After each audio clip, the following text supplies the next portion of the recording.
Les amigos, vous allez bien? Moi, ça, je vais pas bien, là.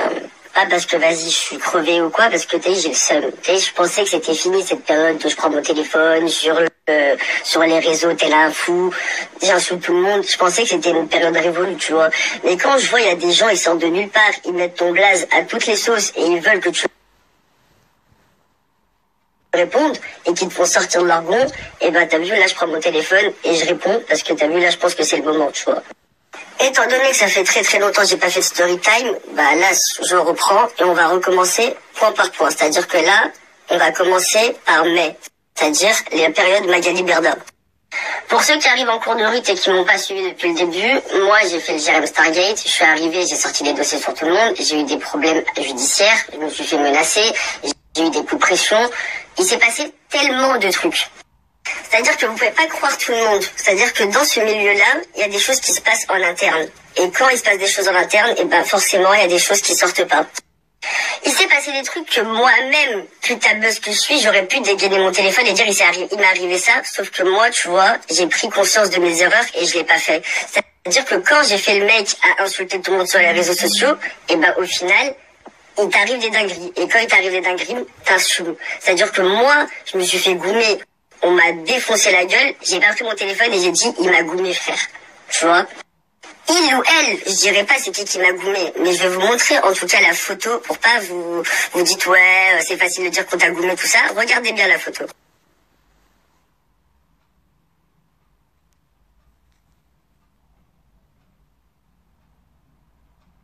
Ça fait, là, je vous ai mis la photo quand j'étais à l'hôpital le 27 septembre. C'est la seule et unique raison pourquoi je me suis calmée. Parce que je faisais trop le mac. Là, maintenant, vous êtes là à dire, ouais, tu t'es calmée parce que tu t'es fait payer. Écoutez, la seule personne qui m'a payé, c'est Magali Berda pendant 6 mois, 5000 balles par mois. Donc, ça fait que, à part ça, j'ai jamais été payée. Maintenant, trouvez-moi une preuve que, à l'heure d'aujourd'hui, je suis payée et je vous montre mon gros cul sur Snap. La preuve. Si vous arrivez à trouver une preuve que je suis payée, je vous montre mon cul. C'est bon? Là, vous pouvez dire, ouais, pourquoi t'en as pas parlé, compagnie. J'en ai pas parlé, c'est pas une question de honte ou de peur ou de représailles, c'était plus une question de... C'est ton karma, mec. C'est-à-dire, t'as fait le beau, t'as fait le barbeau sur Internet à dire, oui, vous en tuez, à dire ça, je sors des dossiers, si ça. Je suis pas Rambo, c'est-à-dire que, voilà, tu te fais goumer, t'assumes, tu vois.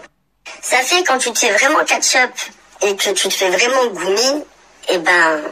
t'arrêtes d'un coup. C'est-à-dire que tu fais pas le mec, oui, on m'a attrapé, si ça, et tu continues à sortir des audios. Ça marche pas comme ça. Quand tu te fais vraiment goumer et tu te fais attraper, t'arrêtes d'un coup. Tu redescends d'un étage direct. Ça fait, pour revenir au sujet de base, là, on va parler du lutin, là. Parce que lui, c'est le sujet numéro 1. Vu que vous voulez tout savoir pourquoi j'ai été payé par Magali Berda et compagnie, la collaboration avec Magali Berda, ça s'est arrêté quand j'ai tapé ma crise de Xanax. C'est-à-dire quand j'ai commencé à prendre mon téléphone, à insulter tout le monde, à sortir des dossiers avec le exclu Aquaweb qui vaut plus rien, plein de petits trucs comme ça. C'est-à-dire que moi, j'étais dans la période très très mal, entre guillemets, le burn-out, où dès que je recevais un truc, je le sortais, et je m'embrouillais avec mes proches à moi. C'était vraiment une période de merde. Dû à ce burn-out, vous avez pu constater sur Telegram que j'étais arrivée sur l'application, que j'avais fait le Berda Gate, que je sortais tout et n'importe quoi, tout ce que je recevais sur ma boîte mail et tout. Ça fait que c'est là que ma collaboration avec Magali Berda, elle a commencé à se briser, entre guillemets, où je recevais des audios sur WhatsApp, à me dire, ouais, pourquoi tu fais ci, pourquoi tu fais ça, tu vois. Ceux qui connaissent l'histoire depuis le début, vous savez comment ça s'est passé. Rendez-vous avec Magali Berda au Molitor. Au final, elle fait la meuf qui enregistre, et ensuite, elle m'amène la police. Je suis en garde à vue, donc voilà. Ça fait à la fin du Berda Gate, faut dire ce qu'il en est, elle m'a bien niqué ma race.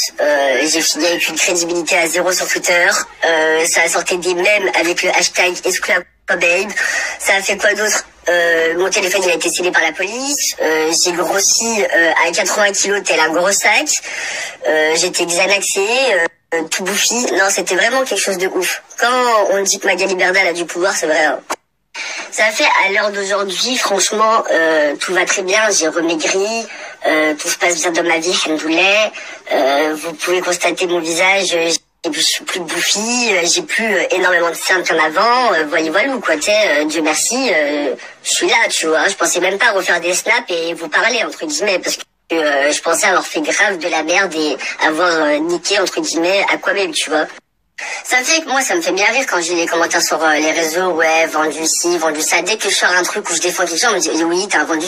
Non, c'est que moi, en vrai, de vrai, je me suis calmée. C'est que l'année dernière, j'ai fait des trucs de ouf. J'ai affiché ma mère sur Instagram, j'ai fait sauter le compte à ma sœur, j'ai affiché ma meilleure pote qui est également ma manager.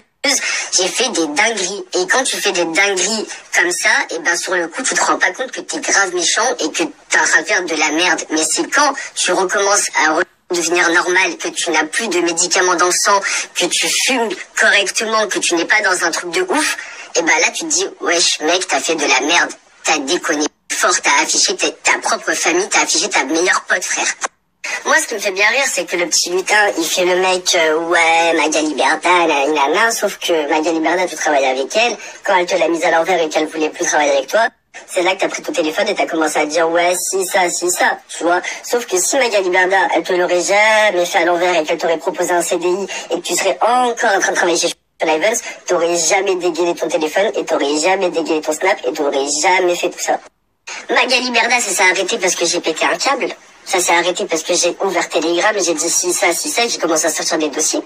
Si Magali Berda, j'aurais jamais rentré en guerre avec elle, elle aurait toujours continué à me lâcher mes 5000 balles par mois. Tu vois le délire? Et elle aurait toujours continué à dire oui, mais non, t'inquiète, et à répondre à ma famille en disant oui, il va se calmer, en disant à ma manageuse oui, il va se calmer, mais au final, j'ai fait de la merde. Elle m'a laissé m'en prendre à tout le monde.